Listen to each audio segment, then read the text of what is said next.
शिखोपनिषद में ब्रह्मा जी ने मोक्ष से संबंधित प्रश्न किया है। मोक्ष, और सब कोई जानते हैं मोक्ष का अर्थ होता है छुट्टी। मोक्ष का अर्थ होता है स्वतंत्रता, स्वतंत्र होना, छूट जाना, और उसी को मुक्ति भी कहते हैं, अर्थात मुक्त हो जाना। तो इसी का उपदेश भगवान शिव ने ब्रह्मा जी को निमित्त बना करके किया है।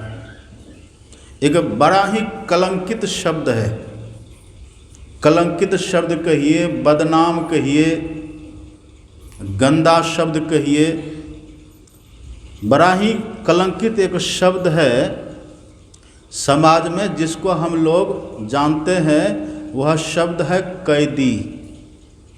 ये कैदी अच्छा शब्द है? कैदी अच्छा शब्द नहीं है।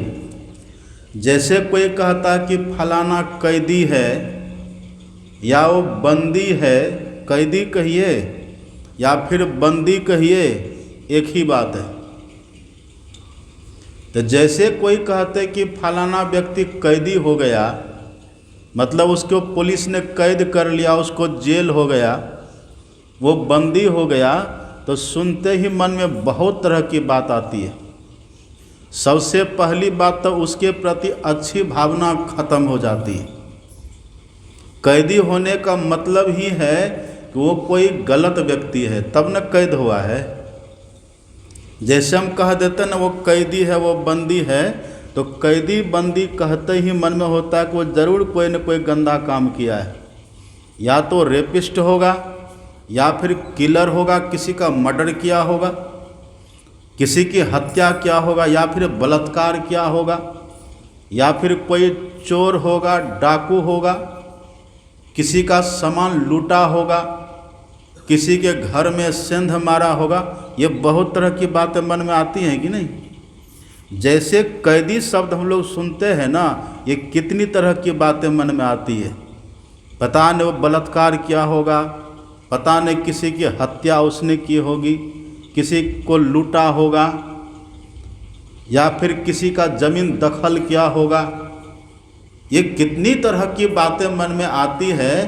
कैदी जैसे हम सुनते हैं ना, तो कैदी सुनते ही उसके प्रति सद्भावना हमारी खत्म हो जाती है। हाँ, दया की भावना आती है, बेचारे को क्यों पकड़ लिया, आखिर उसने क्या गलती की थी। ये कोई नहीं कहता क्या अच्छा काम किया था कि वो कैदी हो गया, ऐसा कोई कहता है? वो क्या बढ़िया काम किया था, क्या अच्छा काम किया था, उसको पुलिस ने पकड़ लिया, ऐसा कोई कहता है?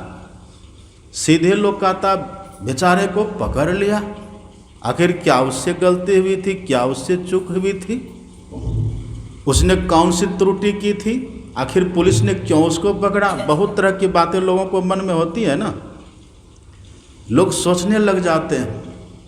कैदी व्यक्ति जो होते हैं ना, जो बंदी लोग, कैदी लोग होते हैं, वो समाज में आंख उठा करके ठीक से नहीं चलता है।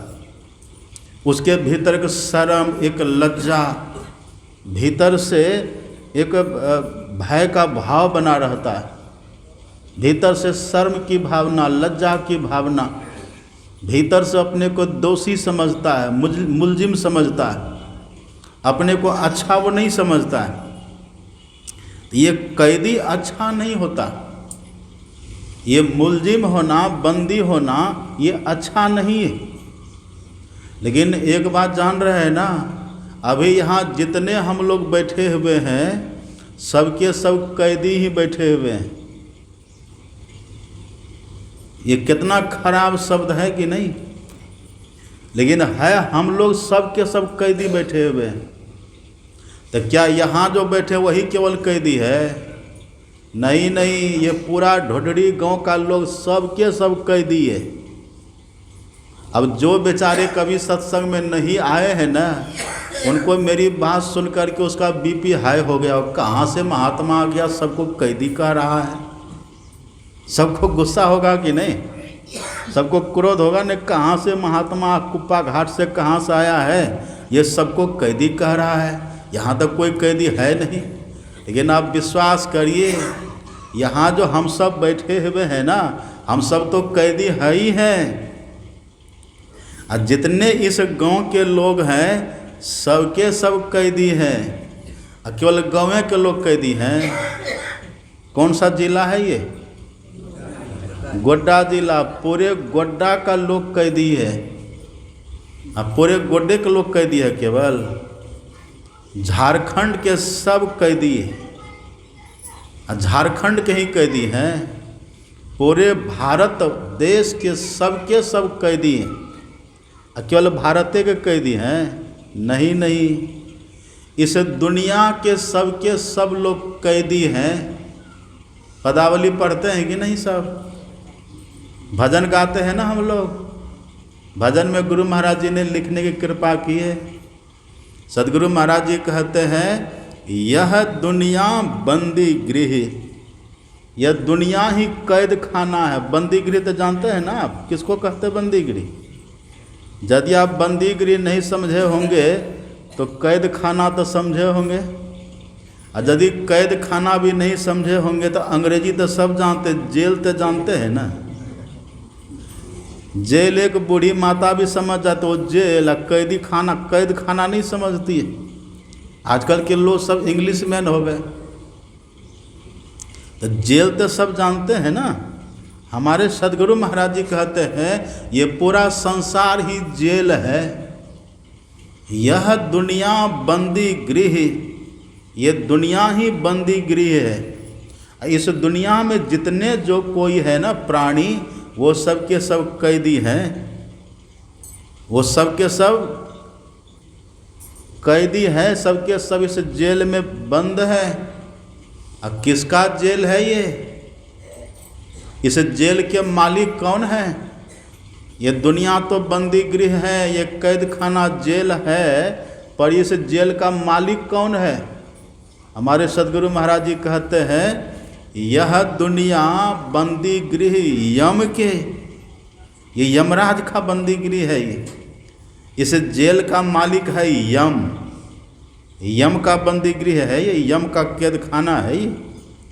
यम ने हम लोगों को फंसा करके इस जेल में डाल रखा है।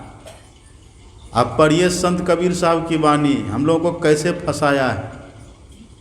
संत कबीर साहब कहते हैं, गिरी पर्वत की माछड़ी, गिरी पर्वत की माछड़ी, अब भव सागर आया हो, कहे कबीर धर्मदास से जम बंसी लगाया हो।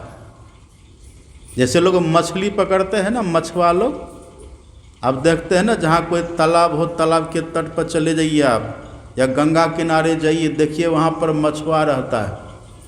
ये मछुआ लोग बंसी रखता अपने पास, अब बंसी को पानी में डाल देता, मछली फंस जाती है, खींच करके बाहर कर लेता है कि नहीं। अब जैसे मछली को खींच करके बाहर किया, अब मछली बचेगी, मछली तिलमिला जाती है, वो तरफड़ा जाती है मछली, कूद फांद मचाती है मछली, बहुत दुखी पीड़ित हो जाती है मछली।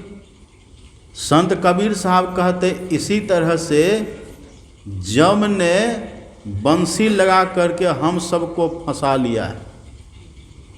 हम सब कहने का भाव क्या है? हम सब कहने का मतलब है जीवात्मा, इस जीव को जम ने फंसा लिया है। हमारे गुरु महाराज जी कहते हैं ना, यह दुनिया बंदी गृह यम के, यहाँ कैदी कौन है? जीव बंदी रहे घेरा रे।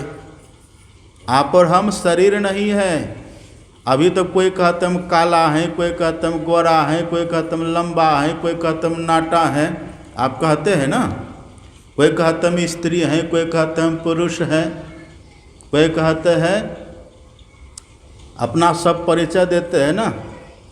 कोई कहते हम किसी के पिताजी हैं, हम किसी के दादा हैं, हम किसी के नाना हैं, हम किसी के भाई हैं, हम किसी के मामा हैं, या हम किसी की माँ हैं, किसी की मामी हैं, किसी की नानी दादी कहते हैं ना। ये तो सब रिलेशन ये शरीर का है, ये सब संबंध तो शरीर का है। लेकिन हम लोग शरीर नहीं हैं, इस बात को गांठ बांध लीजिए, दिमाग में अंकित कर लीजिए, लिख लीजिए, हम लोग शरीर नहीं है, हम लोग शरीर में रहने वाले चेतन आत्मा हैं, हम लोग जीवात्मा हैं, ईश्वर की संतान है हम लोग, ईश्वर का अंश है हम लोग। लेकिन ईश्वर से बिछुड़ करके जम के फंदा में पड़ गए हैं, हम लोग जम के बस में पड़ गए हैं। और जम के बस में जो पड़ गए ना, तो संसार रूपी जेल में आ गए। ये जेल है। और जेल में कौन जाता है? अपराधी व्यक्ति, अपराध करने वाला ही जेल में जाता है। जो अपराधी प्रवृत्ति के हो, जो जुर्म करने वाले होते हैं, जो गलत करने वाले व्यक्ति होते हैं, जो असभ्य काम जो नहीं करने, वो गलत काम, ऐसा जो काम कोई करते हैं ना, वही जाता है जेल में। तो हम लोगों ने क्या गलत काम किया है? इस जीव ने क्या गलत किया है? जीव से गलती क्या हो गई है? तो जीव से गलती यही हुई है कि ईश्वर से बिछुड़ करके अब विषय के पीछे लग गया, विषयी बन गए हैं हम लोग। रामायण तो आप पढ़ते होंगे ना, रामायण लोग पढ़ते हैं और सुनते भी हैं, और अपने यहाँ तो रामायण का पाठ होता है, फिर उस पर प्रवचन भी होता है। पाठ आप सुनते हैं ना, राम भगवान ने प्रजाओं को बुला करके उपदेश किया था, बड़े भाग मानुष तनु पावा, सुर दुर्लभ सब ग्रंथ ही गावा, साधन धाम मोक्ष कर द्वारा, पाई न जही परलोक समारा। कहते कहते भगवान ने कह दिया, यही तन कर फल विषय न भाई, स्वर्गौ स्वल्प अंत दुखदाई, नरतनु पाई विषय मन देही, पलटी सुधाते 60 विष लेही। इस मानव तन में रह करके हम विषयों का बहुत सेवन करते हैं। ये जो जीव है ना, विषय के लिए ही ईश्वर से अलग हो गया, और इसीलिए ये विषय ही क्या, विषय ही देखे ना, बंसी जो लगाते हैं मछुआरे तो उसमें कुछ फंसाते हैं कि नहीं? या तो आटा गूंद करके लगा देता है, या फिर वो चाली, एक कीड़ा होता है चाली, देखे, वही चाली कीड़ा को लेकर के बंसी में लगा के तब ना मछली को फंसाते हैं। ऐसे विषय ही वो चाली है, वो कीड़ा है। यही जम क्या करता है, लगा करके हमको फंसा लेता, जीव को फंसा लेता है। वही कबीर साहब कहते हैं, गिरी पर्वत की माछड़ी। पर्वत किसको कहते हैं? जैसे पर्वत ऊंचा होता है ना, पहाड़, जैसे पहाड़ ऊंचा होता, पर्वत ऊंचा होता है, ऐसे सबसे ऊंचा में ईश्वर है, परमात्मा हैं।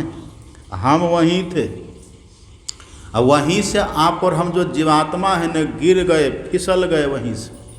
भाई कबीर साहब कहते गिरी मतलब फिसली, वहाँ से गिरे, हम लोग गिरे वहाँ से उतरे। तो कबीर साहब कहते गिरी पर्वत, पर्वत मतलब ईश्वर परमात्मा, अब माछड़ी मतलब ये जीवात्मा। तो जीवात्मा रूपी माछड़ी सबसे ऊंचा अर्थात पर्वत स्वरूप जो ईश्वर परमात्मा है, वहाँ रहने वाला जीवात्मा रूपी मछली वहाँ से गिर गई। अब गिर करके कहाँ आ गई? भवसागर में, भवसागर में आ गए। इस भवसागर में हुआ क्या? तो कबीर साहब कहते जम बंसी लगाया हो, जम ने बंसी लगा दिया। कहे कबीर धर्मदास से जम बंसी लगाया हो, अब बंसी लगा करके हमको पकड़ करके कैदी बना दिया, हम कैदी हो गए। और तब से हम कैदी बने हुए हैं, तब से हम इस संसार के जेल में कैदी की तरह बने हुए। सब सुन रहे हैं ना आप लोग? सुन रहे हैं कि नहीं? जो नहीं सुनिएगा वही भागिएगा उठ करके। जिसका तन रहेगा सत्संग में और मन रहेगा कहीं और, वही छटपटाइएगा यहाँ। इसलिए बहुत ध्यान से सुनिए, बहुत ध्यान से सुनिए और गौर से सुनिए। नहीं तो सुने ना, कुतुब मीनार के बदले सुन लीजिएगा कुत्ता बीमार है, आप कुत्ता के पीछे फिर दौड़िएगा। तो कैदी कौन है? हम ही लोग न कैदी हैं, हम ही लोग कैदी हैं। और भी देखिए हमारे गुरु महाराज जी ने और बढ़िया से समझाया। अभी पहले तो कह देते हैं ये संसार ही कैद खाना है, हम लोग इसी संसार रूपी कैद खाना में कैदी बने हुए हैं। और कैदी को सुख मिलता है? कहिए, कैदी सुखी होते हैं? कैदी सुखी नहीं होता है। अब ये जैसे हम आए ना, कहाँ ठहरे हैं? श्रीकांत बाबू के यहाँ ठहरे हुए हैं। एक माता जी वहाँ आई प्रणाम करने के लिए, इधरे कहीं बैठी होगी। कहा कि बाबा हम एम्स रिटायर हैं। वो दिल्ली से एम्स से इलाज करा करके आ गई, लेकिन तब भी बीमारी ठीक नहीं हुई। एक ही का हाल है ये। तनधर सुखिया कोई न देखा, जो देखा सो दुखिया हो। सब दुखी है यहाँ। और सब दुखी क्यों? क्योंकि सब जेल में पड़े हुए हैं। जेल में कोई सुखी नहीं होता। भागलपुर में सेंट्रल जेल है ना, वहाँ हम लोग भी जाते हैं कभी काल सत्संग करने के लिए। उस जेल में कभी काल सत्संग होता है। वहाँ के जो जेलर साहब है ना, वो हम लोगों को बुलाते हैं। जेलर धर्मात्मा है, तो जेलर बुला करके हम लोगों को कहते ये कैदी सबको थोड़ा सत्संग सुना दीजिए बाबा। ये सब कौन कौन अपराध करके, गलत काम कर करके, कोई हत्या के केस में, कोई चोरी के केस में, कोई डकैती के केस में, कोई लूटपाट के केस में, तरह तरह के केस में सब फंस करके यहाँ देखिए पड़ा हुआ है। और सत्संग सुनाइए इन लोगों को। तो हम लोग जाते रहते हैं। जो महात्मा कुप्पा घाट में रहते हैं ना, तो जो जब पकड़ा जाते हैं, जेलर साहब जाते रहते तो उनको बुला के ले जाते। कई बार हम भी गए, वहाँ ले जाते हैं। और जेल में जाते सत्संग करने के लिए, वहाँ सब कैदी सब आता है, सत्संग कर लेते हम लोग। तब कहते बाबा चलिए न मेरे निवास में। तो हम कहते आप तो खुद एक कैदी हैं जी, आपका निवास भी है? कहते हाँ हाँ, जहाँ रहते वहाँ चलिए ना। तो वहाँ जब जाते हैं ना, तो वहाँ बैठाते हैं। और तब कहते बाबा देखते टीवी लगा करके रखे हैं। टीवी वहाँ लगा हुआ है। उस समय से टीवी चालू करके समाचार सुनता है, कोई सीरियल देखता है, टीवी वहाँ। हम कहते मच्छर नहीं लगता है जी? हाँ बाबा लगता तो है, तो मसहरी भी रखें। और गर्म के समय में पानी गर्मे गर्म पीते हैं? नहीं बाबा, सुराही भी रखे हुए है ना। वहाँ हम लोग कई बार गए हैं, तो वहाँ सब व्यवस्था करके रखते हैं। लेकिन फिर भी सबका चेहरा देखिए तो 4 बजता रहता है। सबके चेहरा पर 4 बजता है। सब खिन्न दिखेगा, उदास दिखेगा। सबके सब सुखी नहीं है, कोई सुखी नहीं है। कहते कि बाबा कृपा करिए। तो हम कहते क्या कृपा करें? दवाई दे दें कि मसहरी भेजवा दें? कहिए। कहा कि बाबा दवाई लेके क्या करेंगे, मसहरी लेके क्या करेंगे? बस कृपा करिए यहाँ से किसी तरह से छूट जाएं, इस जेल से किसी तरह से निकल जाएं। बस इतनी कृपा करिए, गुरु महाराज से मनाइए कि हम लोग यहाँ से निकले। यहाँ बाबा कुछ भी दीजिएगा तो हम सुखी होने वाले नहीं, क्योंकि अपनों से नाता तोड़ दिया गया है, अपनों से अलग कर दिया गया है। अपना घर कहीं अलग है, अपना परिवार कहीं अलग है, अपना सब सुख की सामग्री सब अलग है। लेकिन सबसे बिछड़ा करके, सबसे हटा करके, सबसे नाता रिश्ता तोड़वा करके हम लोगों को कैदी बना करके यहाँ कैद खाना में डाल दिया है। तो हम कहते पड़ोसी जो आपके बगल में है वो, उसी को अपना मान न लीजिए। हाँ बाबा मान तो लिए हैं, लेकिन मन में है कि ये अपना थोड़े है। मान लेते हैं कि पड़ोसी अगल बगल में आजू बाजू में रहते तो चलो अपना बातचीत भी होती है, लेन देन भी होता है। कभी अपना भोजन उसको करा देते, उसका भोजन हम ले लेते हैं, अपना सामान उसको दे देते, उसका सामान हम ले लेते हैं। फिर भी मन में संतोष नहीं होता बाबा, लगता है कि पराया है, सुख नहीं मिलता है। एक सब चाहता कि इससे पहले हम चल जाएं, वो चाहता उससे पहले हम चल जाएं, मतलब यहाँ से निकल जाए, मुक्त हो जाए। सब चाहता है, यहाँ कोई सुखी नहीं है बाबा, सब के सब दुखी बना हुआ है। तो जेल में कोई सुखी रहता है? जेल में कोई सुखी नहीं रहता। इसी तरह से यहाँ कबीर साहब कहते तन धर सुखिया कोई न देखा, क्योंकि ये संसारे जेल खाना है। और यहाँ कोई सुखी है? कोई सुखी नहीं है। अब लोग कहते कि बाबा सब सुखी है, अब बाबा कहते हैं कि गृहस्थ सब सुखी है। एक दूसरे के प्रति भ्रम लगा हुआ है। तो लोग कहते हैं कि बाबा सुखी है। क्यों कहते कि बाबा सुखी है? कहते बाबा सब निश्चिंत होकर के अपना पड़े रहते, के आश्रम में रहते हैं, बढ़िया बढ़िया खाना खाते, बढ़िया बढ़िया कार में घूमते हैं, सब जगह जाते रहते, तब बाबा सुखी हैं। बाबा सुखी है?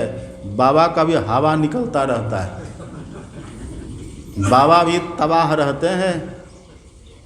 बाबा भी कैदी ही है, भले बेस बदल जाने से क्या होता है। अब बाबा सोचते करे गृहस्थी सब कितना सुख में है। माथा में दर्द होता है तो पुत्र है सेवा कर देता है, पैर दुखता है तो पुत्र सेवा कर देता है, और कुछ होता है औषधि पुत्र ला करके दे देता है। घर में पुत्र है, पत्नी है, परिवार है ना, पुतहु है, पुत्री है, घर में सब है, सबके साथ है। कितना सुखी होंगे। इन कहिए आप सुखी हैं घर में रह के सुखी? यहाँ दूर का ढोल सुहाना लगता है। गृहस्थ कहते बाबा सुखी हैं, अब बाबा कहते हैं गृहस्थ सुखी हैं। वो बनारस के लड्डू वाला हाल है, जो खाए वो भी पछताए और जो नहीं खाए वो भी पछताए। यही हाल है यहाँ। कोई सुखी नहीं, क्योंकि सब के सब कैदी बने हुए हैं। अब कैदी सुखी होता ही नहीं है। घर में रह कर के भी जो आप हैं ना दुखी हैं, लगता है कि ये अपना पुत्र है, लेकिन आपका पुत्र है वो? सच सच कहिएगा, आपका कोई है घर में? आपका कोई नहीं है। सब अपने अपने भाग से एक जगह जमा हो गए। इसी पुत्र का जन्म इसी शरीर से हुआ है। शरीर अपना है, कहिए शरीर है हम लोग? शरीर अलग है, हम अलग हैं। पुत्र का जन्म शरीर से, पराया है शरीर। पुत्री का जन्म शरीर से, पराया है शरीर। और नाता रिश्ता जो है ना पति पत्नी है, तो किसका पति पत्नी? शरीरे की न पत्नी है, शरीरे का न पति है। आप जो विवाह में लिखते हैं ना दो आत्माओं का मधुर मिलन, एकदम गलत लिखते हैं। ये आत्माओं का मिलन है, विवाह में आत्माओं का मिलन होता है, एकदम झूठा लिखते हैं, एकदम गलत लिखते हैं। विवाह में शरीर का मिलन होता है, आत्मा का मिलन नहीं होता। आत्मा तो कब से जुदा है। दादू दयाल जी महाराज कहते हैं परमात्म सो आत्मा जुदा रहे बहुकाल, अभी तक मिले ही नहीं है। शरीर का मिलन है, शरीर का ही नाता रिश्ता है। और सूरदास जी कहते हैं, आप पढ़िएगा सूरदास जी महाराज की वाणी। सूरदास जी कहते हैं जा दिन मन पंछी उड़ी जइहों, ता दिन तेरे तन तरुवर के सवय पात झड़ी जइहों। जा दिन मन पंछी उड़ी जइहों। पेड़ देखे हैं ना, पेड़ पौधा। अब पेड़ जब सूखता है तो क्या होता है? पत्ता रहता है उसका, सब पत्ता झड़ जाता है, सब टहनियाँ गिर जाती हैं। ऐसे सूरदास जी कहते हैं इस शरीर के भीतर में आप हैं। जब तक आप है ना तब तक शरीर आपका जीवित है, और जब तक शरीर जीवित है ना तब तक इसके डाल पात हैं लगे हुए। डाल पात शरीर का क्या है? डाल पात यही है, पुत्र है, पुत्री है, पिता है, माता है, भाई है, बंधु है, सखा सहोदर, ये जमीन, ये जायदाद, ये मकान, ये दुकान, ये खेत, ये खलिहान, ये सब तो डाल पात है। यही डाल पात लगा हुआ है। जब तक इस देह के भीतर में हम और आप हैं, मन जब तक इसके भीतर में है ना तब तक तो है। और जैसे ही मन पंछी ये हम और आप निकल जाएंगे इससे, तो जैसे पेड़ के सूखने से सब डाल पात उसका झड़ जाता है, सब टहनियाँ सुख सुख करके गिर जाती, धराशायी हो जाती है। इसी तरह से जब इसके भीतर से ये जीवात्मा निकल जाएगी ना, हम और आप निकल जाएगी ना, तो कोई रहेगा? तब कोई रहेगा? अब पिताजी के देह से जीव निकल जाए, अब पुत्र से कहे कि रहने दो, घरे में रहने दो, रहने देगा? जो माँ पुत्र को 9 महीना तक पेट में रखी है, उस माँ की देह से जीवात्मा निकल जाए। अब बेटा है बगल में ही, देखिए भाई साहब, आपकी माँ है ये, 9 महीना तक रखी थी पेट में, आप कम से कम 9 सप्ताह तो रखिए घर में, रखेगा? 9 सप्ताह घर में रखेगा? और 9 दिन नहीं रखेगा कोई। क्यों? सब पात झड़ी जाइए, खत्म। कहते क्या हैं? घर के कहत सवेरे काढ़ो, घर में कहते इसको जल्दी निकालिए। क्यों? भूत होई घर खई है। एक व्यक्ति को भूत लगा, गया ओझा के पास, तो ओझा ने जांच करके देखा, कहा अरे इसके ऊपर तो इसके पिताजी आए हुए हैं, पिताजी आ गए हैं। तो ओझा कहते कि रहने दीजिए, पिताजी ही ना आए हैं, रहने दीजिए, पिताजी भूत बन गए हैं और वो आपके पास आए हैं तो क्या होगा? रहने दीजिए ना, पिताजी तो मकान बना करके दिए थे, पिताजी तो आपको पढ़ा लिखा करके इतना विद्वान बना के तब ना मास्टर साहब बन गए हैं। पिताजी ने आपको मास्टर बना दिया, पिताजी ने आपको मकान बना करके दिया, पिताजी का एक खेत खलिहान सब कुछ पिताजी का ही है, और वही पिताजी मर के चले गए थे तो दुख की बात थी ना। अब वही आ गए हैं तो खुशी न होनी चाहिए? रहने दीजिए पिताजी को देह पर, रहने देगा कोई? कहिए रखिएगा? अरे पिताजी हैं, भूत बनकर का है, रहने दीजिए, रखेंगे कोई? नहीं रखिएगा। मास्टर बनकर के आए थे तब तो रख लिए थे आप, एमएलए एमपी पिताजी बनकर के आए तब तो आप रख लिए थे, अब भूत बनकर के आए तो क्यों नहीं रख रहे हैं? कारण क्या है? कारण बस इतना है, जब वो एमएलए एमपी या मास्टर डॉक्टर या इंजीनियर प्रोफेसर या बिजनेसमैन या किसान बनकर के जब पिताजी आते हैं ना, तो वहाँ पर स्वार्थ आपका सिद्ध होता, इसीलिए रखते हैं। अब भूत बनकर के जब आया है ना, तो स्वार्थ की सिद्धि नहीं है, इसीलिए आप नहीं रखते। है ना सही बात? गुस्सा लग रहा है हमारे ऊपर? सच है कि नहीं है? यही सुर नर मुनि की यह सब रीति, स्वार्थ लाग करहि सब प्रीति। यहाँ स्वार्थ का प्रेम है, यहाँ अपना कोई नहीं है। जैसे जेल में अपना कोई होता है, वहाँ सुखी लोग होते हैं, यहाँ अपना कोई नहीं है। वो जो कैदी है ना, कैद खाना में, जेल में, पुलिस ने पकड़ा है उसको, अब पकड़ करके उसकी माँ से उसको दूर किया है, उसके पिता से उसको दूर किया है, उसके महल से उसको घसीट के ले गया है, सब कुछ छुड़ा दिया है। उसका पुत्र, उसकी पुत्री, नाती पोता सबको छुड़ा दिया है। अब वहाँ कैद खाना में डाल दिया है, वो सुखी रहेगा? कभी नहीं रहेगा।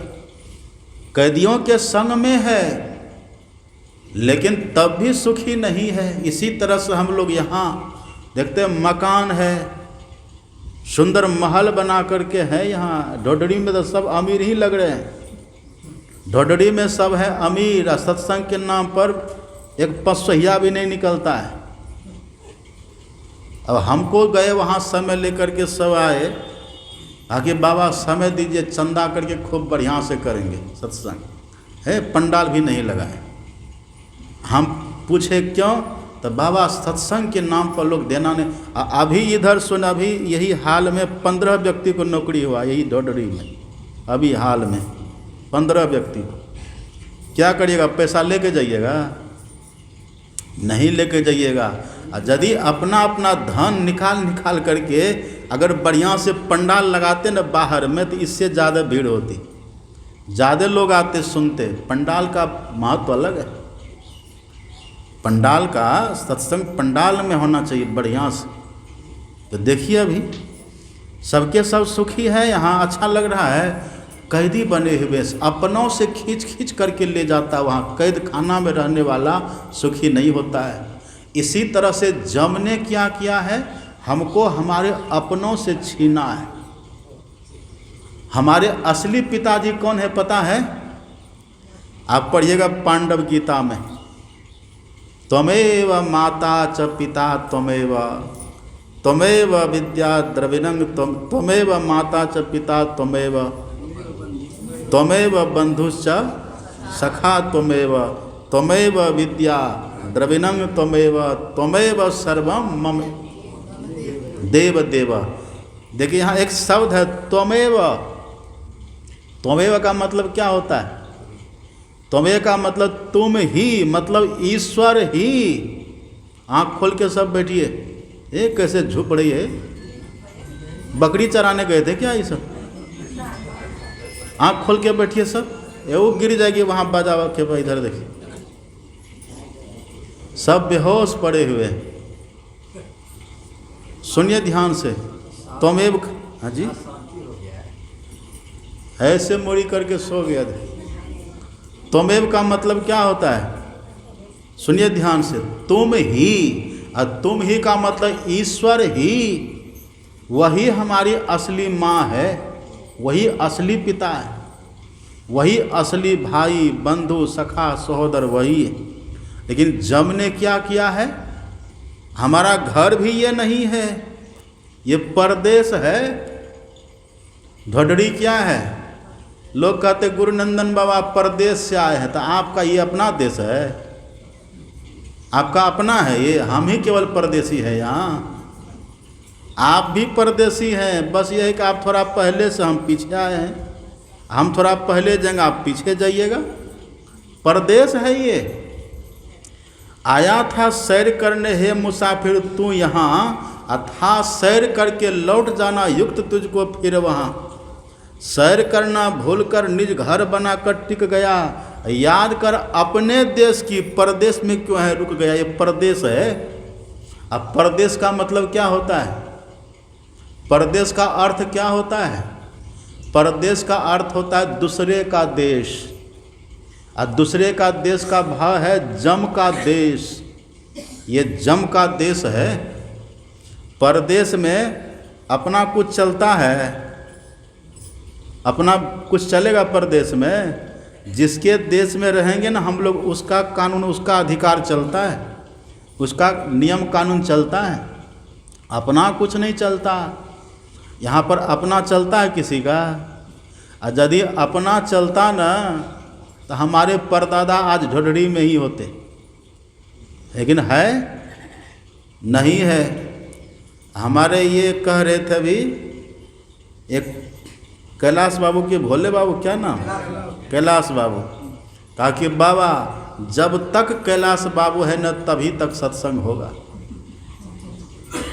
कैलाश बाबू बड़े देखते वृद्ध हैं लेकिन बड़े परिश्रमी है। चेहरा देखिए कितना सात्विक लग रहा है, सत्संग का रंग चढ़ा हुआ है ना। कहा कि जब तक कैलाश बाबू है न तभी तक बाबा यहाँ सत्संग है। मतलब क्या अभी से है कि कैलाश बाबू सब दिन रहने वाले नहीं है। तो क्या आप और हम सब दिन रहेंगे यहाँ? और जब कोई व्यक्ति मर जाता है ना ढोडड़ी में, तो क्या करते हैं? 4 व्यक्ति उठा के कंधा पर लेते हैं। अब पूरा गांव का सब चलते हैं साथ में। क्या बोलते हैं उसको? चलते हैं। एक व्यक्ति आगे आगे बोलते हैं राम नाम सत है। अब पीछे से सब कोई कहता सबका यही गत है। लेकिन बोलने वाले के मन में होता है कि हम थोड़े मरेंगे, ये मर गया है। अब मुँह से कहता सबका यही गत है, कहता है वही बात पर एक्सेप्ट नहीं है। कहता ये केवल मरा, हम थोड़े मरेंगे, यही भाव है ना। लेकिन मरेंगे हम भी, क्योंकि हमारा अपना कुछ नहीं चलेगा। परदेश है ये।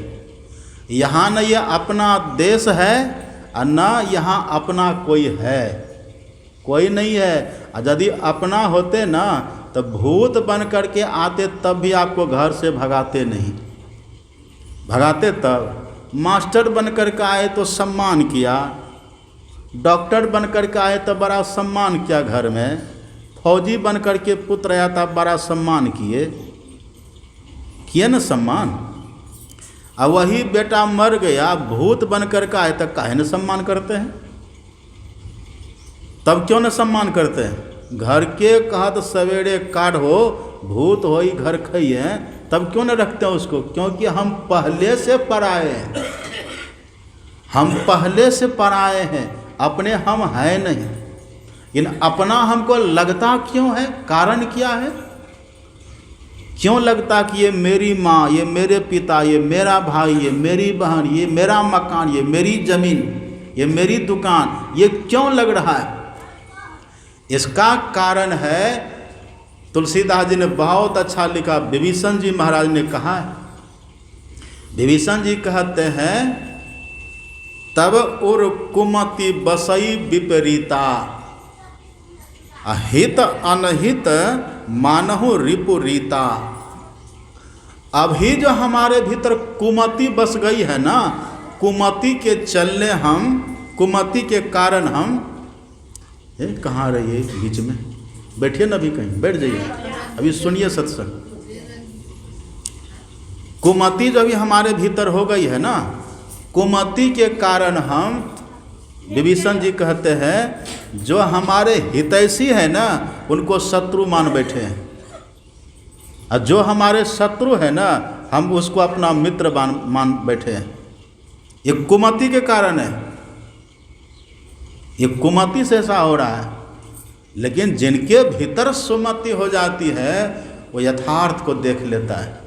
पढ़िए ना, पदावली में हम लोग पढ़ते हैं, लोग गाते, क्या सोवत गफलत के मारे, जाग जाग मन मेरे, उसी में है, यह धन धाम कुटुंब कबीला, यह धन धाम कुटुंब, ये कुटुंबी जो है, यह धन धाम कुटुंब कबीला, सब स्वार्थ के चेरे, अपने अपने सुख के साथी, हेर न कोई सुख तेरे।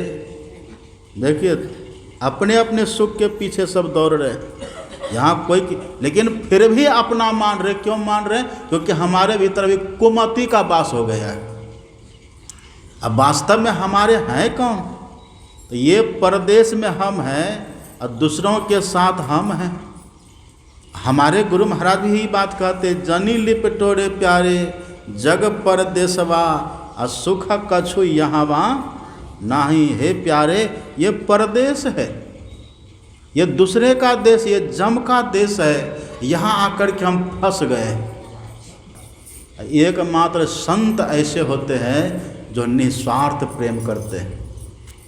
इसलिए तुलसीदास जी लिखते हैं, संत हृदय नवनीत समाना, कहाँ कवि न पै कहई न जाना, निज परिताप द्रवई नवनीता, पर दुख द्रवही संत सुपुनीता। संत महापुरुष जो होते हैं ना, हम लोगों के दुख को देख करके द्रवित होते हैं। इसलिए संत के पास से मत भागिए, है ना, संत के पास से नहीं भागना चाहिए, सत्संग से भी नहीं भागना चाहिए। आरती जब तक नहीं हो ना तब तक मत भागिए। यहाँ केवल हम ही लोग नहीं बैठे हैं, यहाँ पर साक्षात परमाराध्य संत सद्गुरु महाराज भी विराजमान है। भले आपको दिख नहीं रहा है, लेकिन देखने वाले को दिखते हैं गुरु महाराज। आप उनके साथ में बैठे हुए हैं। घर आपका भाग नहीं न रहा है, पहली बात आपका घर है ही न, दखल करके बैठे हुए हैं, है ना। परदेश है, अपना घर नहीं। अपना कौन है? अपना है एकमात्र ईश्वर परमात्मा, और दूसरा कोई नहीं है। उसी ईश्वर परमात्मा का अवतार हैं संत सद्गुरु महाराज। इसलिए इनके सिवा अपना कोई नहीं है। ये है हकीकत, ये सच बात है। हम आपके घर में फूट नहीं डाल रहे हैं, हम आपको यथार्थ कह रहे हैं, ये है कि नहीं।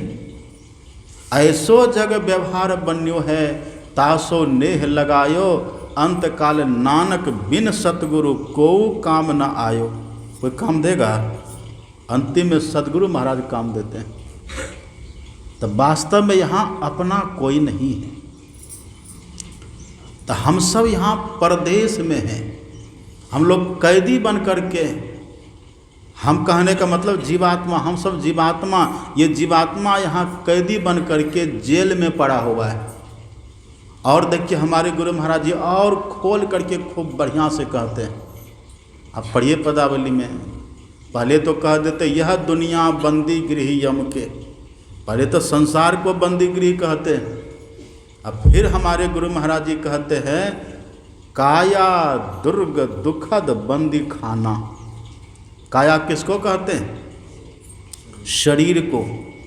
ये शरीर भी बंदी खाना है, ये शरीर भी जेल के समान है। इसी जेल में आप और हम पड़े हुए। तो जेल में रहना अच्छी बात है क्या? कैदी बनना अच्छी बात है क्या? ये अच्छी बात नहीं। कैदी शब्द बड़ा गंदा शब्द है। कैदी कहने का मतलब ये कोई न कोई अपराध किया है, कोई न कोई दोष किया है, इससे कुछ न कुछ गलतियां हुई हैं, भूलें हुई हैं, तभी तो एक कैदी बना है। तो हम सब के सब जीवात्मा इस शरीर रूपी कैद खाना में पड़े हुए, और इसमें रह कर के हम तंधर सुखिया कोई न देखा, जो देखा सो दुखिया। सब यहाँ दुखी है, कोई तन दुखी, कोई मन दुखी, निधि रहत उदास, और थोड़े थोड़े सब दुखी। यहाँ कोई सुखी नहीं, क्योंकि सब के सब कैद खाना में पड़े हुए हैं। वही सवाल है ब्रह्मा जी का। ही ब्रह्मा जी पूछते हैं भगवान शिव से कि भगवान आप कृपा करके बतलाइए इस जीव का उद्धार कैसे होगा, इस जीव की मुक्ति कैसे होगी। ये शरीर रूपी जेल में जीव पड़ा हुआ है, संसार रूपी कैद खाना में जीव पड़ा हुआ है। इसको तरह तरह का कष्ट होता है, कभी घुटना में दर्द, कभी कमर में दर्द, कभी पीठ में दर्द, कभी सर्दी, कभी जुकाम, कभी बुखार, कभी अल्सर, कभी कैंसर, कभी टीबी, क्या क्या रोग होते रहता है। कभी पुत्र से प्रताड़ित होता है, कभी पुत्री से प्रताड़ित होता है, लोग होते रहते हैं कि नहीं। कभी धन खो जाता है, कभी मकान ढनमना जाता है, कभी खेत हमारा कोई जोत लेता है, कितने तरह से दुखी होते रहते हैं कि नहीं। घर में कोई मेंबर की मृत्यु हो जाती है, उससे हम दुखी होते रहते हैं। ये कैद खाना में रह करके, इस जेल में रह करके, हे भगवान शिव, ये जीव तरह तरह के दुखों को भोगता रहता है। आखिर ये मुक्त कैसे होगा, ये दुखों से कैसे छूटेगा। और सबसे बड़ा दुख क्या है? सबसे बड़ा दुख क्या है? कोई गाली दे दिया, दुखी हो गए, छोटा दुख है ये। कोई दो थापर मार दिया, हम दुखी हो गए, छोटा दुख है ये। या फिर कमर में दर्द हो गया, छोटा दुख है ये। हम फिसल गए, फ्रैक्चर हो गया, छोटा दुख है ये। घर में किसी की मृत्यु हो गई, छोटा दुख है ये। ये सब तो छोटा मोटा दुख है। सबसे बड़ा दुख क्या है? सबसे बड़ा दुख क्या है? हम किस दुख से ज़्यादा दुखी होते हैं? हम लोगों को गुरु महाराज जी ने रटा दिया है, याद करवा दिया है। क्या हम लोग गाते, रोज गाते हैं ना स्तुति प्रार्थना में, रोज हम लोग गाते हैं, आवागमन सम दुख दूजा है नहीं जग में कोई। आवागमन के जैसा कोई दुख दुनिया में नहीं है। आवागमन किसको कहते हैं? आवा का अर्थ होता है आना, अर्थात जन्म लेना। गावा का मतलब होता है, गमन का मतलब होता है जाना, मतलब मृत्यु, मर जाना। तो ये जन्म और मृत्यु, ये हमको सृष्टि के आदि काल से लगा हुआ है। और जन्मने मरने में बहुत कष्ट होता है। पुनरपि जननम पुनरपि मरणम पुनरपि जननी जठरे शयनम। बारंबार जन्मना, बारंबार मरना, माँ के पेट में 9 महीने तक पड़े रहना, ये कितना दुख की बात है। अब यहाँ देखते सब बैठे हुए हैं ना, अभी यहाँ सब बढ़िया से पलथी मार के आसन लगा करके कितना सुख से बैठे हुए हैं। गरम लग रहा तो देखिए पंखा चल रहा है, सबके सब सुख पूर्वक सबके सब बैठे हुए हैं। यहाँ देखिए दरी बिछी हुई है, बेडशीट बिछा हुआ है, आराम से सब बैठे हुए हैं कि नहीं। और तब भी बैठने में कष्ट है तो कितने देखिए तौलिया को मोड़ के नीचे रख के तब बैठ लेते हैं ना। हम देखिए तकिया लेके बैठे हुए, आराम से बैठे हुए ना, सब सुख पूर्वक यहाँ पर बैठे हुए हैं। लेकिन माँ के पेट में कैसे थे कहिए, माँ के पेट में कैसे रहे हैं पता है ना। वहाँ उल्टा थे, यहाँ तो सुल्टा आराम से बैठे हुए हैं, वहाँ उल्टा थे। अभी सिर है ऊपर, अब धड़ है, पैर है नीचे। माँ के पेट में हम कैसे थे, माँ के पेट में सिर था हमारा नीचे, अब पैर था ऊपर, मानो शीर्षासन कर रहे थे। कितना कष्ट था। अब कोमल शरीर, कोमल कोमल शरीर हमारा, मुलायम चमड़ा वहाँ माँ के पेट में, नया नया चमड़ा उगता है, जमता है, वो चमड़ा उसमें वहाँ माँ के पेट में रक्त का कीड़ा, पीप का कीड़ा, मल का कीड़ा, मूत्र का कीड़ा सब वहाँ पर डंक मारता है। कितना कष्ट में रहे वहाँ, कितना दुख में रहे हैं वहाँ, बहुत कष्ट में पड़े रहे। और कितना दिन रहे, 1 घंटा रहे थे वहाँ, 2 घंटा रहे थे। अभी यहाँ देखते हैं अभी 2 घंटा का सत्संग ये हो रहा है ना। अभी देखिए अभी यहाँ 2-3 घंटा सत्संग हो रहा है।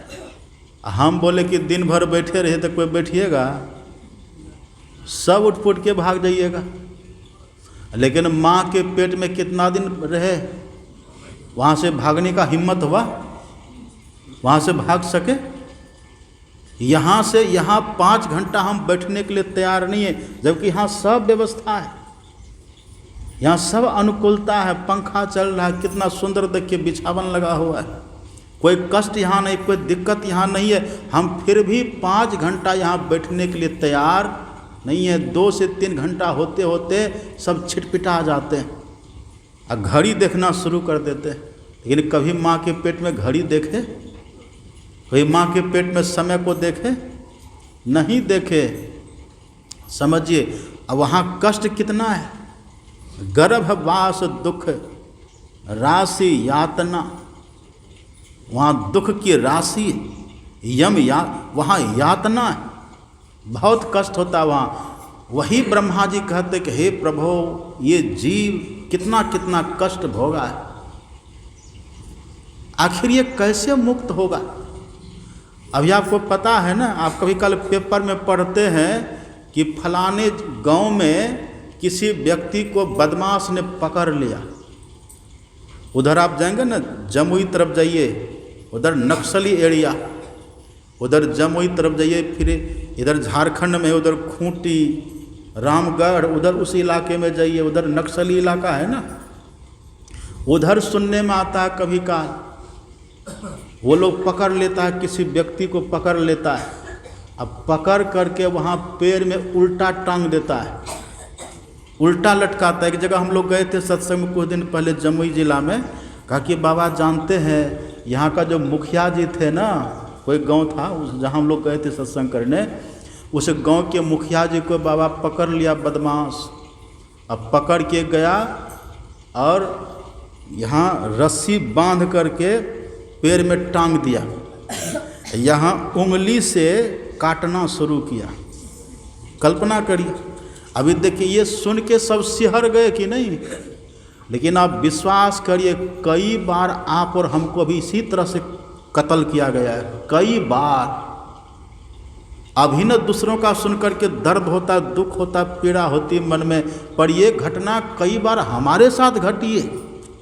भले इस जन्म में नहीं हुआ पर कई बार हुआ है, पहले के जन्मों में कई बार इस तरह की घटना घटी। वहाँ कहा कि बाबा जानते मुखिया इस गांव के, तो इसको पकड़ लिया, रस्सी बांध करके टांग दिया और उसको यहाँ से काटना शुरू किया। कहिए क्या उसकी दुर्दशा, हाथ को पीछे करके बांध दिया, बांध करके रस्सी बांध करके पैर में टांग दिए, यहाँ से काटना, कत्ल करना, अंगूठा काटा, ऊपर और पंजा काटा। अभी तो हम लोग है ये कांटा चुभता है, दर्द होता है कि नहीं।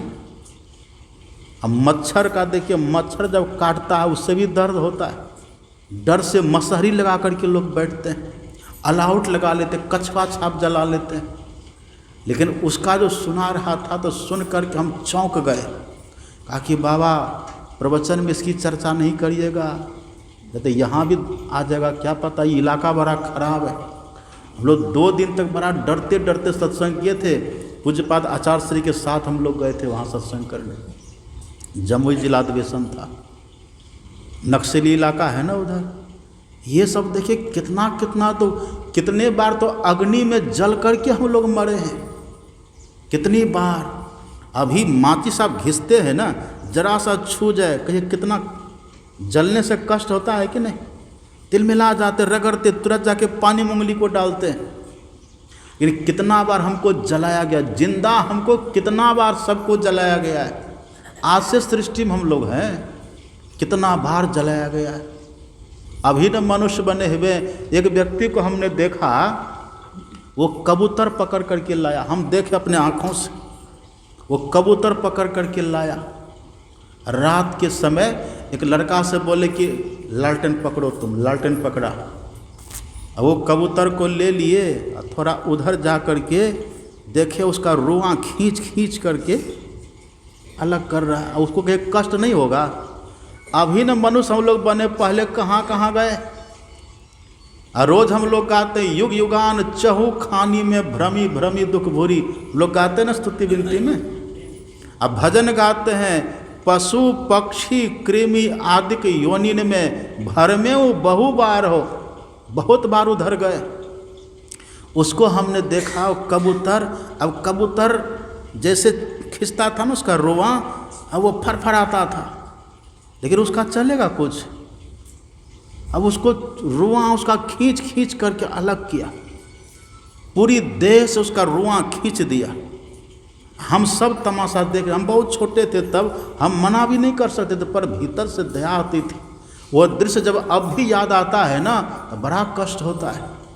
हमने देखा उसको, और सब रुआं उसका खींच खींच करके उसके पूरे शरीर को साफ कर दिया, लहू लुहान हो गया। है जिंदा, कबूतर मरा नहीं, वो जिंदा है। और तब क्या किया, नीचे में आग जलाया। जिंदा कबूतर है, आग जला करके और उसके पंखा को पकड़ा, ऐसे पकड़ करके उसमें कुछ फंसा दिया। और जिंदा कबूतर है, अब उसको आग के सामने ऐसे दिया, ऐसे दिया। वो कबूतर छटपट छटपट कर करके, वो तिलमिला करके, तलफला करके वो कबूतर जल करके मर गया। ये कई बार हम लोगों के साथ वैसा हुआ है। लेकिन अभी देखिए, ये आप पढ़िएगा गर्भोपनिषद, उस गर्भोपनिषद में लिखा हुआ है, जब हम लोगों को माँ के पेट में 9 महीना होता है ना, 9वां महीना जब जन्म लेने वाले होते हैं, लिखा है गर्भोपनिषद में, ऋषियों का वचन है। वहाँ लिखा हुआ है, अथ नवमे मासी सर्वलक्षण ज्ञान कर्ण संपूर्णो भवति। 9वां महीना में जब सब अंग प्रत्यंग हमारा हृष्ट पुष्ट हो जाता है, शरीर हमारा पुष्ट हो जाता है, अब जन्म लेने का समय आता है, उसी समय भगवान थोड़ी देर के लिए दिव्य दृष्टि देता है। थोड़ी देर के लिए देते हैं कि चलो ये दिव्य दृष्टि इसको दे देते कि इसके साथ क्या क्या हुआ है वो सब ये देख ले। जैसे सिनेमा देखते हैं ना लोग, चलचित्र जैसे देखते, उसका नाम है चलचित्र, वो चित्र चलता रहता है। ऐसे वहाँ पर माँ के पेट में जब 9वां महीना इस जीव को होता है ना, एक बार भगवान कृपा करके वहाँ दिव्य दृष्टि देते हैं। वहाँ प्रत्यक्ष में देखते हैं कि अरे हम कितनी बार कबूतर बने, हम कितनी बार क्या क्या बने, पशु पक्षी कृमि आदि की योनिन में भर में बहु बार, बहु जन्म भयो कीट पतंगा, बहु जन्म जल मीन कुरंगा, बहु जन्म हैवर वृक्ष जोइयो, बहु जन्म पंछी सर्प होइयो, बहुत जन्म ये सब हुआ है। बहुत बार हमको जलाया गया है, कत्ल किया गया है। बहुत कुछ हुआ है। अब ये थोड़े दिन का ये मानव तन मिला है, इसमें हम रह करके अपने को बड़ा सुखी समझ रहे हैं, लेकिन ब्रह्मा जी कहते सुखी है नहीं। हे भगवान शिव, इसको जो अपार दुख लगा हुआ है, ये जन्म मृत्यु का तो दुख है ही है। ये कितनी बार जिंदा जलाया गया है, ये कितना बार कत्ल किया गया है, और कितनी बार तो आप खुद से नदी में डूब करके आत्महत्या किए, मरे हैं। कितनी बार तो पहाड़ की चोटी से छलांग लगा करके मरे हैं। ये दिखता है, किसको दिखता है? आप पढ़िएगा महापुरुषों का कथन पढ़िए। हम लोगों को नहीं दिखता है, हम लोग नहीं कुछ जानते हैं। हम लोगों को तो पीछे का भी दिखता, क्या हो रहा है पीछे में, पीछे का फंदा भी नहीं दिखता, पर संत महापुरुष को सब कुछ दिखता है। संत महापुरुष कैसे होते हैं? विमूढ़ा नानु पश्यन्ति पश्यन्ति ज्ञान चक्षुषा।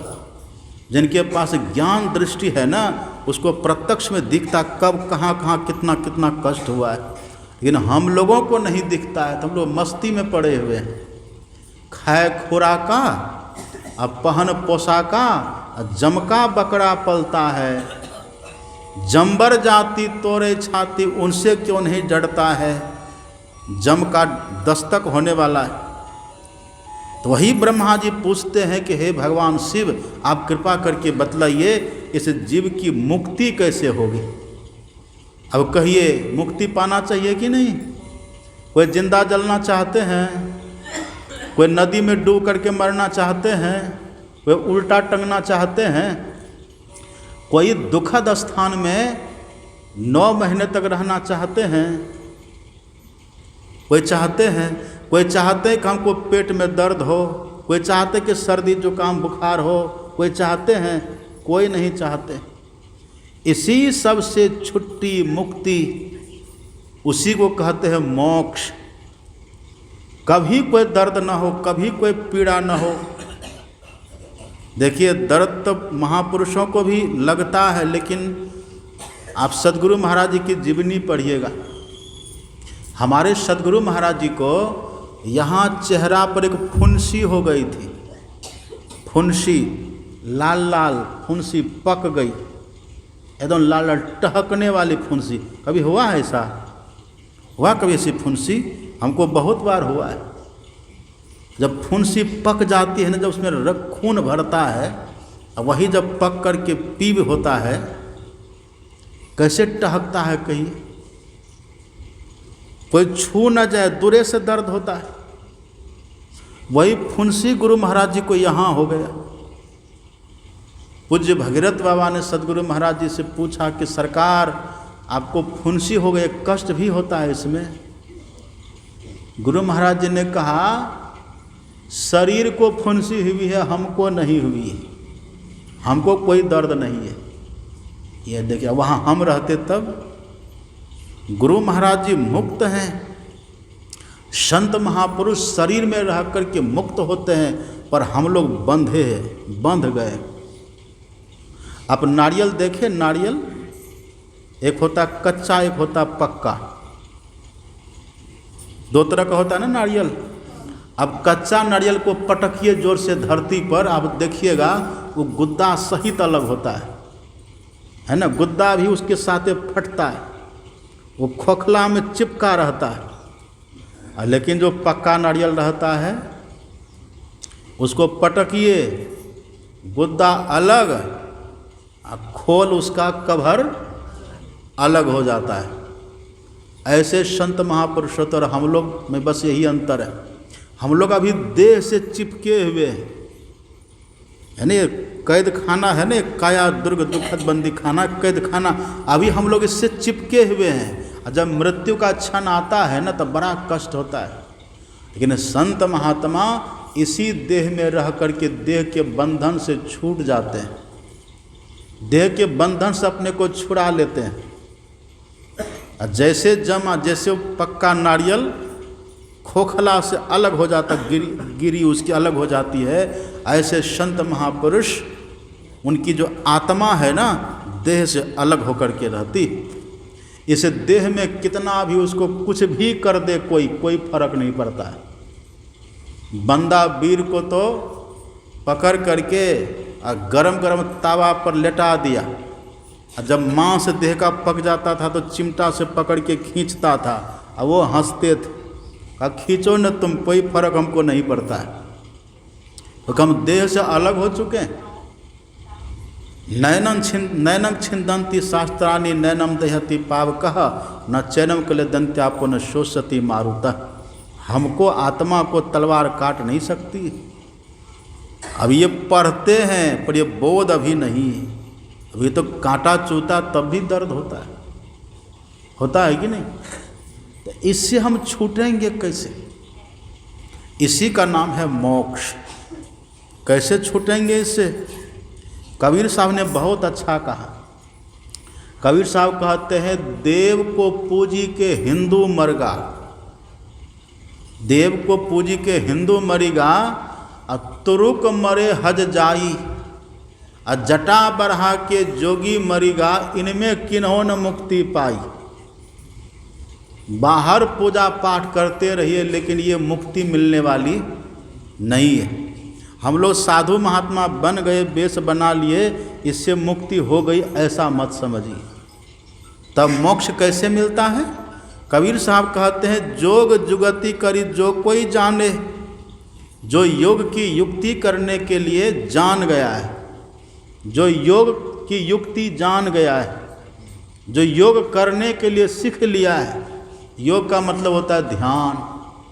जो ध्यान की कला, जो ध्यान की विधि को सीख लिया है और सीख करके जो करते हैं, कबीर साहब कहते हैं, जोग जुगति करी जो कोई जाने, खोजे आप शरीरा, ताकि मुक्ति संशय नाही, कहत जुलाह कबीरा।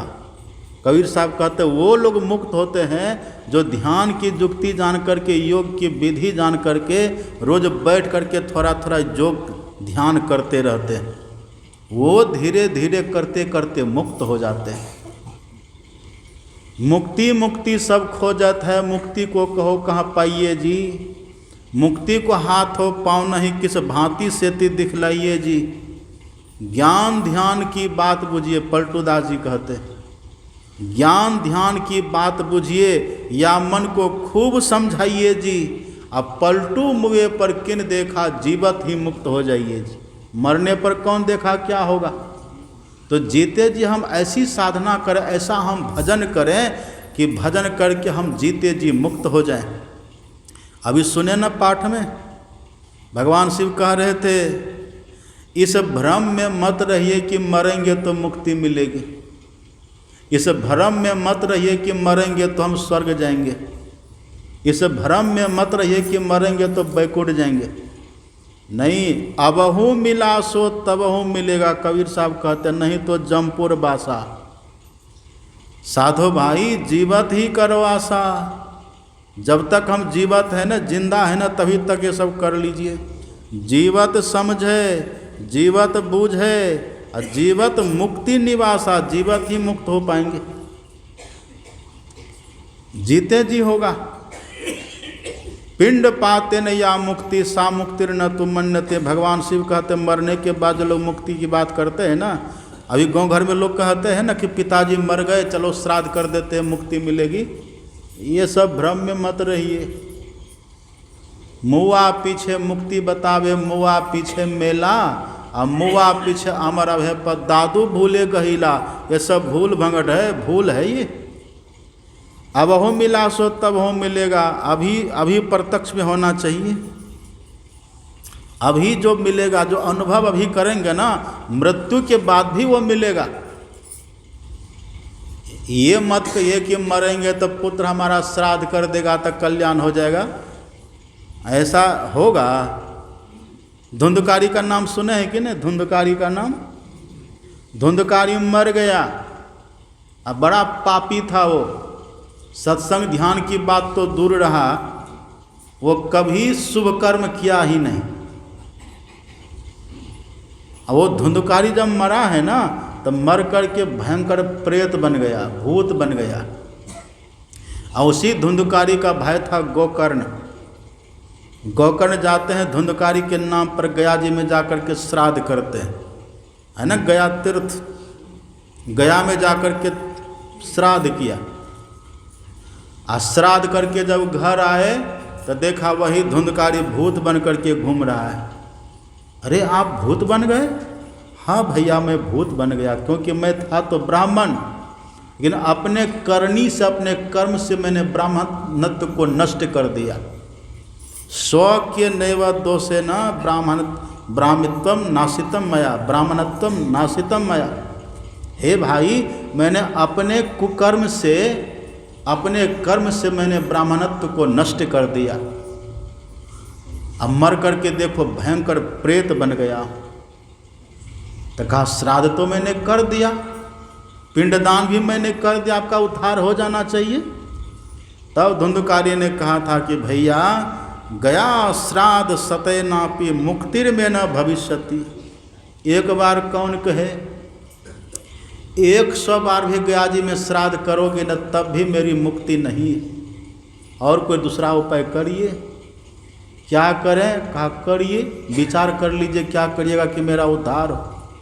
अभी तो लोग कहते कि पिताजी मरे, चलो श्राद्ध कर देते हैं, पिंडदान कर देते हैं, बरखी कर दो उद्धार होगा। ये सब भ्रम में मत रहिए। ये सब ठीक है, सामाजिक एक प्रक्रिया है, लोग करते हैं, उसका विरोध नहीं है, लेकिन उससे उद्धार देखिए प्रमाण है नहीं होता है, नहीं होगा। इसलिए जीते जी अपने से ऐसा कर्म करिए। धुंधकारी को सत्संग सुनाया, 7 दिन तक उसको भागवत की कथा सुनाया, सत्संग सुनाया, तब उसका उद्धार हुआ है। आप पढ़िएगा भागवत में कैसे धुंधकारी का उद्धार हुआ है। लिखा है भागवत में, सप्तरात्रम उपस्येव प्रेतेन श्रवणम कृतम मननादि तथा तेना स्थिर चित्ते कृतम भृशम। जो धुंधकारी था ना, वो 7 दिन तक भूखा प्यासा रह करके सत्संग कथा सुना था, 7 दिन तक लगातार। और सत्संग सुन करके सत्संग के वचन पर मनन करता था। पहले श्रवण किया, फिर वो मनन किया, अब बैठ करके ध्यान करता था, निधि ध्यासन करता था। लिखा है भागवत में, पढ़िए। ये करने से तब उसका उद्धार हुआ अपने से। यही भगवान शिव कहते हैं, पिंड पातेन या मुक्ति ना मुक्तिर न सा मुक्तिर न तो मन्यते। ये मत सोचो कि अभी जैसे तैसे हम रहेंगे, अब मरने के बाद हमारा पुत्र हमारी पुत्री घर के लोग श्राद्ध क्रिया कर देगा, पिंडदान कर देगा तो हमारा उद्धार होगा। इस भ्रम में मत रहिए।